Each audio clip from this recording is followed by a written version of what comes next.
ancient Greeks were emphatic that philosophy was not just an elaborate abstract exercise. It was, they felt, a deeply useful skill that should be learnt and practiced by all in order to help us to live and die well.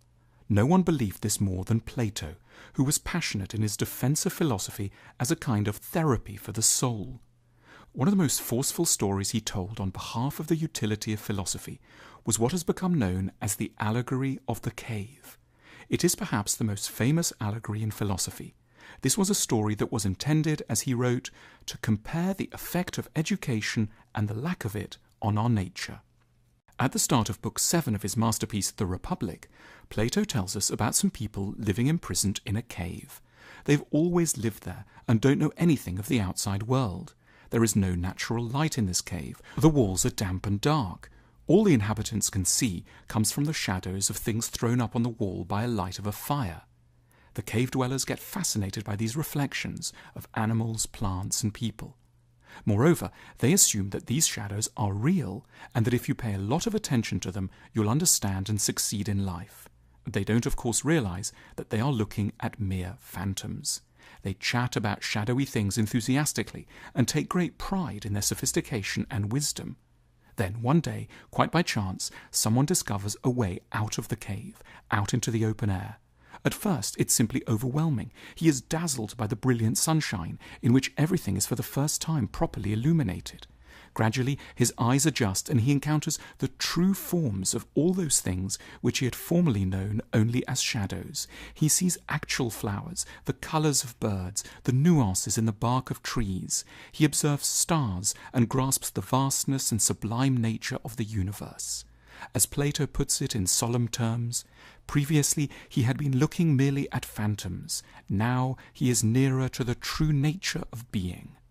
Out of compassion, this newly enlightened man decides to leave the sunlit upper world and makes his way back into the cave to try to help out his companions, who are still mired in confusion and error. Because he's become used to the bright upper world, he can hardly see anything underground. He stumbles along the damp, wet corridors and gets confused. He seems to the others totally unimpressive. When he in turn is unimpressed by them and insists on explaining what the sun is or what a real tree is like, the cave dwellers get sarcastic, then very angry, and eventually plot to kill him.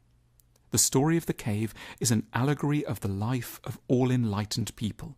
The cave dwellers are humans before philosophy. The sun is the light of reason. The alienation of the returned philosopher is what all truth-tellers can expect when they take their knowledge back to people who have not devoted themselves to thinking. For Plato, we are all for much of our lives in shadow. Many of the things we get excited about, like fame, the perfect partner, a high-status job, are infinitely less real than we suppose.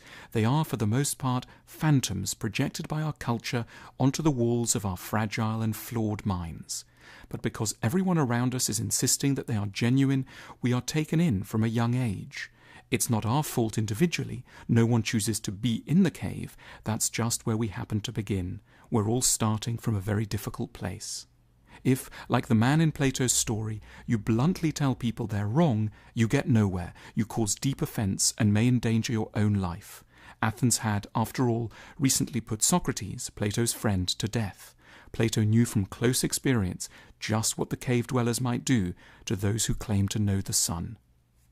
The solution, Plato says, is a process of widespread, carefully administered philosophical education, by which he understood the method of inquiry pioneered by Socrates and known to us as the Socratic method. It's a very gentle process. You don't lecture or harangue or force someone to read a particular book. You just start with a general declaration of intellectual modesty. No one knows very much. It's always good to insist. And wisdom starts with owning up to ignorance.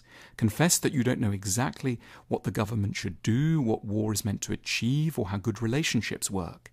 You then get the other person to say what they think, and gradually, together, you investigate the answers. Most likely, the other person will be confident, or rather painfully, overconfident. They may tell you it's all quite simple, really, and everyone knows the answer already. You must be supremely patient with this kind of bravado. If they go off topic, you must cheerfully double back. You must take a lot of time and be ready to have chats over many days. This method of talking is founded on a lovely confidence that with the right encouragement, people can eventually work out things for themselves and detect errors in their own reasoning if you carefully and quietly draw their attention to tricky points and don't cast blame or ever get annoyed. You never teach anyone anything by making them feel stupid, even if they are at first. We have all started in that cave, but it is Plato's deepest insight that we don't have to stay there. And the road out is called, quite simply, philosophy. This is the sun whose light we can follow, and by whose rays the proper nature of things can become clear. If you enjoy the films on this channel, you might want to hear about another smart, insightful channel we love called Wisecrack. Click here to visit their channel page and discover a succession of videos on world literature, philosophy, cinema, history, and more, all delivered with a playful, beguiling sense of humour. They're in LA, we're here in London, but the School of Life and Wisecrack have become firm friends based around shared values about making education compelling. We'd love you to befriend us both in turn.